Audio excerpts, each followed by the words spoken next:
how to make the image in Mailchimp a circle shape. Hello guys and welcome to this new tutorial. In today's video I'm going to show you how simple and easy it is to make the image within your Mailchimp regular email as a circle shape. It is not going to be in a 100% circle shape within this new editor of Mailchimp, but if you're going to head over your account setting, so we're going to head over the account setting.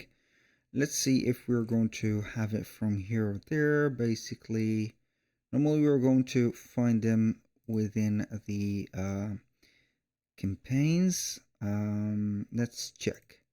So here we have not this one, the forms. Let's click on settings.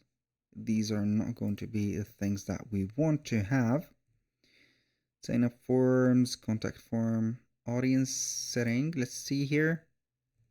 Normally we're going to have something within this parameter to change the specific, let's say, editor, but doesn't matter a lot. So let's say that we are going to stick with the new one. Click on edit, then we're going to click on edit design.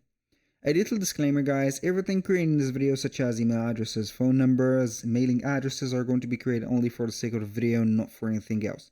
Make sure that you're going to use your own information to set that up.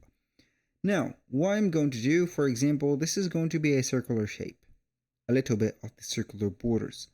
So how we can have this? You can head over the styles.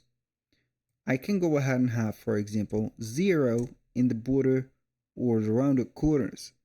And at the max, we're going to have 300 as a limit.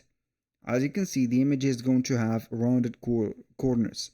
It is not going to be a circular form 100%, but it is going to have a pill shape, as you can see, like that.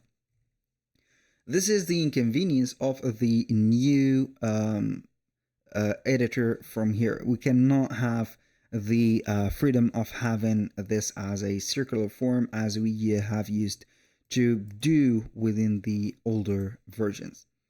So basically this is going to be the case right there. You can go ahead and modify or head over the specific default editor and switch to the original one or the old one, and you can go ahead and do that easily. That was all for today's video. Thank you guys for watching. I hope that you enjoyed the content and I hope to see you soon on the next one.